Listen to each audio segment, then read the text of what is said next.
Week 5 of the fantasy football season. Here's a few running backs I have as sleepers this week. The first back, Jayln Wright of the Miami Dolphins. Jayln Wright available in 91% of fantasy leagues. He had a decent workload in the Monday night loss versus Tennessee Titans. And Devon Achane, there's going to be games where he's going to split some work, and he's going to give some work up once again, is Devon Achane, and not get 90% of the touches. And Jayln Wright, he's had some impressive runs. I know he didn't go for a lot of points Week 4 versus Tennessee. Week 3 at Seattle, 2 carries, 17 yards. Week 4 versus Tennessee, 9 carries, 32 yards on 1 target. This week, we'll see if Raheem Mostert returns to the lineup, but so far, it doesn't look encouraging that he is. And at this point, maybe Mostert just is too injured, and the Dolphins will go with Achane and Wright in the backfield. So like I said, Wright, if he gets 8-12 touches per game, I think he could carve out a decent performance. And this week, he's a sleeper option in the middle of the pack matchup. Next back, Sammie Perine of the Kansas City Chiefs. So it's been a carousel of running backs so far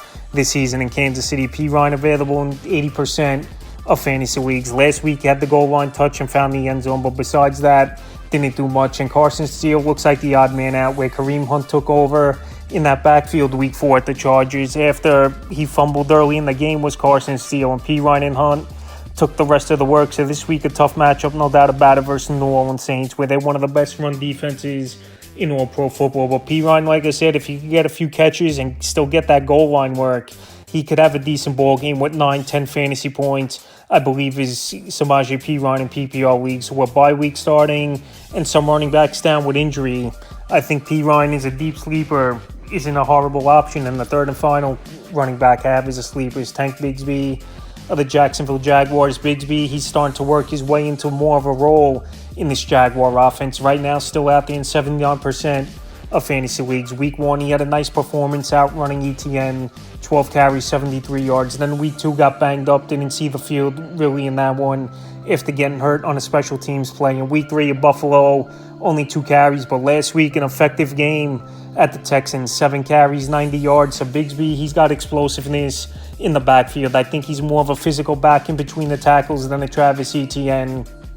And this week, it's a middle-of-the-pack matchup versus Indianapolis. And also, coming out of Jacksonville, they're considering possibly going to Bigsby in the backfield. The reports are coming out from this Jacksonville Jaguar team. So if that's the case, Bigsby's definitely someone that's going to be more of a sleeper. And after this week, if he is the starting running back or gets a majority of the touches, or even in a 50-50 split, he'll be owned in 50% or more leagues. So right now, with all these possibilities I mentioned for Bigsby, he's a great sleeper this week. So that's a few running backs I have as sleepers for Week 5 of the fantasy football season.